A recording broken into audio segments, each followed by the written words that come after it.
Tu fais partie de ceux-là qui veulent réussir, de ceux-là qui veulent faire des grandes choses dans la vie. Je pense que jusqu'à présent, tu as déjà compris que rien de bon ne s'obtient facilement. Rien de grand ne s'obtient sans préparation. Si tu as l'intention de faire des exploits, d'aller de gloire en gloire, de faire des grandes choses, l'une des choses que tu ne dois pas négliger, c'est la préparation.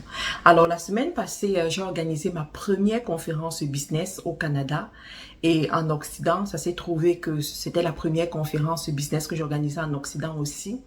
Et cette conférence m'a fait comprendre beaucoup de leçons que j'aimerais partager avec vous parce que je sais que sur cette chaîne, il y a plusieurs personnes qui veulent réussir, plusieurs personnes qui veulent se donner les moyens d'atteindre certains résultats. Et je voudrais qu'on évolue ensemble, qu'on grandisse ensemble et qu'on se partage les bonnes informations. Alors, la leçon principale d'aujourd'hui, c'est la préparation te mènera au succès. La bonne préparation te mènera au succès. Beaucoup de gens étaient surpris de savoir que cette conférence était ma première conférence business en Occident.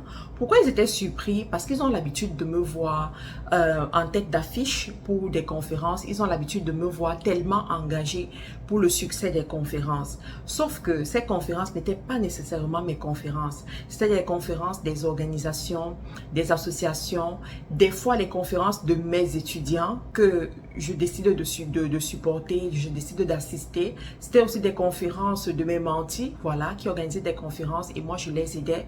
Les conférences des amis aussi, voilà. Et je participais à ces conférences et je les prenais comme si c'était mes propres conférences. Alors, je me suis rendu compte que tout ce long, je me préparais en fait. Tout ce long, j'appliquais la loi de la préparation. La loi de la préparation voudrait que tu payes le prix pour la chose de l'autre avant d'avoir ta propre chose. Ça te permet de te préparer, de comprendre le marché, de comprendre les comportements, de comprendre les tenants et les aboutissants. Ça te permet de toucher du doigt les difficultés et de mieux te comporter face à ces difficultés lorsqu'elles se présenteront devant toi. Alors pendant presque 5 ans, c'est ce que je faisais en fait. C'est ce que je faisais. Je voyais ce que ça prend d'organiser une conférence. Ce que ça prend d'avoir une conférence qui réussit. Ce que ça prend d'avoir une conférence qui impacte. Ce que ça prend d'avoir une conférence qui rapporte de l'argent. Parce qu'effectivement, il y a beaucoup de gens qui font des conférences juste pour qu'on dise qu'ils ont fait des conférences, qu'ils sont des conférenciers. Mais à la fin de la journée, ça ne rapporte pas de l'argent. Alors, tenant compte de tout cela, je me suis assise et j'ai visualisé le style de conférence que je voulais. J'ai visualisé l'impact que je voulais avoir à travers cette conférence.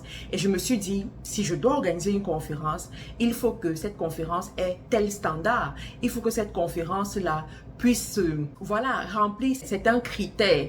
Et c'est ce qui s'est réellement passé. J'ai bien sélectionné les conférenciers. Je ne voulais pas des conférenciers qui s'essayent.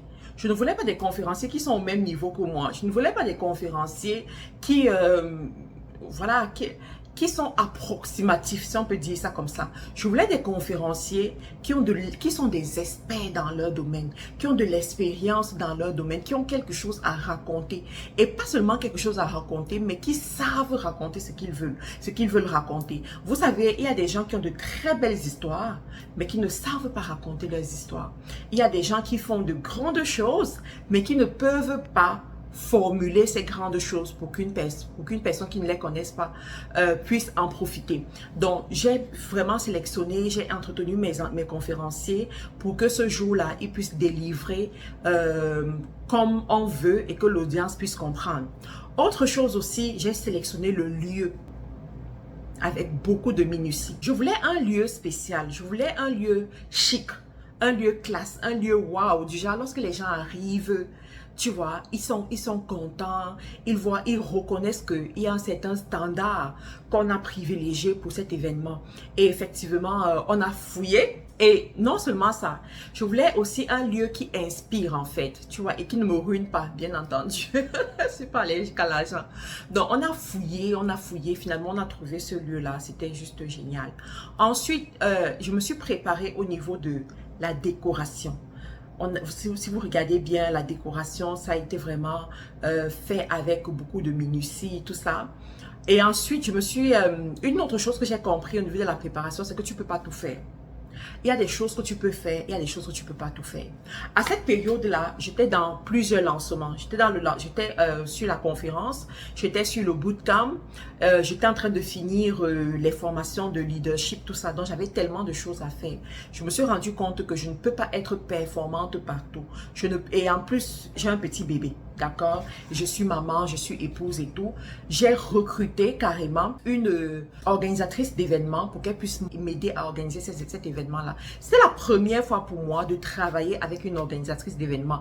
Bien entendu, c'est ma première conférence et tout ça. Voilà, en Occident. Donc, c'était une première expérience. J'ai vu à quel point c'est nécessaire, à quel point c'est important, surtout pour une personne comme moi qui est tellement occupée et qui veut quand même que ces choses se passent bien. Donc, cette dame, elle est venue, elle m'a dit, dès qu'on s'est parlé la première fois, elle m'a dit, ne t'inquiète pas, Karine, on va organiser. Comment est-ce que tu vois ton événement? Comment est-ce que tu veux que ce soit et tout et tout.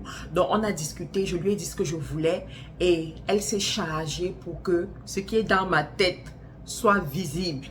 Ce qui est dans ma tête soit effectivement visible. Et ça, on a réussi.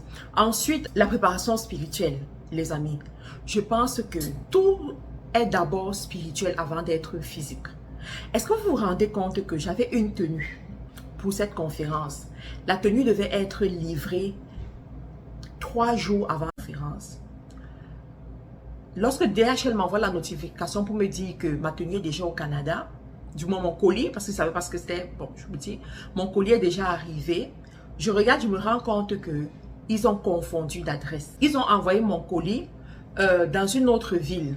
D'accord, ils ont envoyé mon colis à Châteauguay alors que moi je vis à Gatineau. Quand je me rends compte de ça, il faut que je change l'adresse sur DHL. Quand j'essaie de changer l'adresse, le système ne marche pas. Je suis dans tous mes états, je me demande comment je vais faire et tout. Le système ne marche pas. Je reste calme parce que devant n'importe quelle situation, il faut savoir garder son calme. Et de plus en plus, en tant qu'entrepreneur, à plusieurs activités, je me rends compte de ça. Donc, je reste calme et ensuite, je réessaye, je me rends compte que, ok, la plateforme a recommencé à marcher. Je change la date. Sauf que quand tu changes la date, change le lieu comme ça chez DHL, ils vont repousser ta livraison à 2 jours plus tard. Ce qui veut dire qu'ils m'ont plutôt livré le vendredi à 17 h, la veille du jour de mon événement. Et quand on me livre, ma famille apporte le colis à Montréal le samedi où j'étais logée pour pouvoir faire la conférence le samedi à 13 h. Ils arrivent avec la tenue le samedi à 12 h.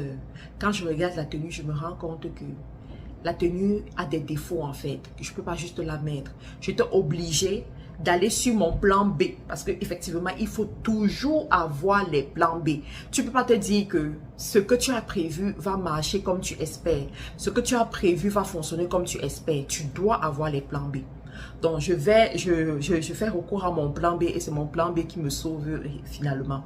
Alors, tout ceci m'a fait comprendre que tout ce que tu veux réaliser de grand dans la vie, tu dois te préparer.